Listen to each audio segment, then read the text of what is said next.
Vinland Saga was on top of the world at one point, and it still is fairly popular now. The first season was phenomenal. It was what every fan wanted to see in an anime, with great story, fluid animation, and most of all, a crash out.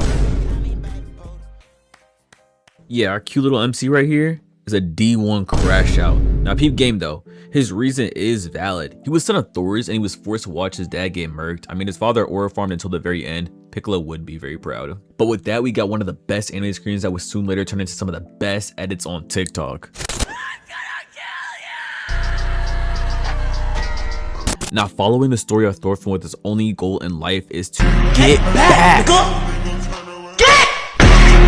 No, but seriously, it becomes an anime of straight vengeance. Thorfinn joins the very people that murked his father. Yes, you heard that right. One of the people being Askeladd, one of the best characters to touch the show. I'm telling you right now, his character writing is peak. He allows Thorfinn to tag along and help them on their missions. In exchange, he would fight Thorfinn and give him the chance to avenge his father. And as we travel with Thorfinn through his journey of revenge while being swallowed by rage and despair, he would assist in committing war crimes, murdering people left and right, and his hands became soaked in blood for only one goal: to avenge his father and kill Askeladd. But he set himself up with this goal. Okay, pause. Look, go to this marker right here if you do want to watch this anime and don't want a huge spoiler. Go to this marker right here. Besides that, keep watching. Because Askeladd dies, and it's not by Thorfinn's hands. And in this split moment, his world turns upside down. Everything he went through, his only purpose, it all disappeared within half a second. With Askeladd's death, we realized Thorfinn became a shell of his previous self almost immediately. He had zero will to do anything anymore, and he never thought of what's next. Rage had consumed him, and now there's nothing for him. Vinland Saga Season 1 takes you on a wave of emotions from highs to lows, so how can such a beautiful anime somehow lose a portion of its fans? Season 2, despite it having the same beautiful animation, great story, the MC we all watched grow up, it just wasn't as popular. The reason is simple: he changed. He is no longer that crash out fighting and killing for no reason. He finds faith, love, and purpose in something other than being a blind crash out for vengeance. Comments started spawning about it being a bit more boring.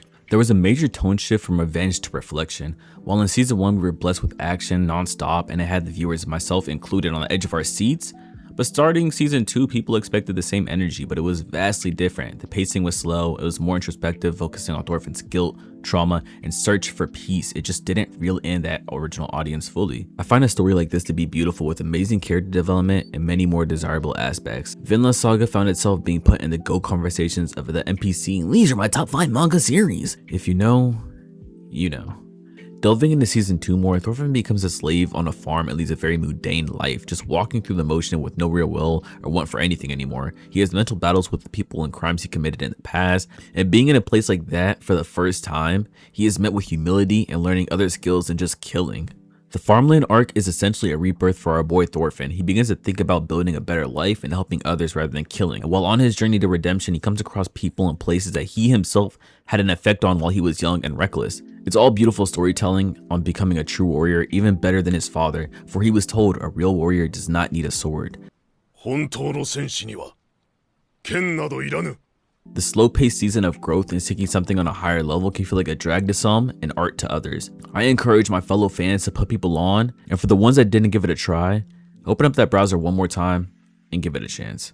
Now, Vinland Saga current state is no Season 3 has been confirmed, but the manga ended in July this year. But we have gotten hints from key staff such as Takahiko Abiru. If I pronounced that wrong, apologies. He says that Thorfinn's journey will continue, and there's plenty of source material left for our Season 3 and perhaps more. But I don't think we'll be seeing it anytime soon, maybe in 2026 or 2027, but there's no definite answer so far. But there is a lot of source material and it has ended, so we could probably see a season in the future. But until then, I advise you to go watch Vinland Saga Season 1 and 2 and enjoy greatness. Now, that is the end of this video. I appreciate all the love I got on the previous video with One Punch Man. If you haven't seen that yet and you do like One Punch Man, hey bro, go check out the previous video. I'm on my grind right now.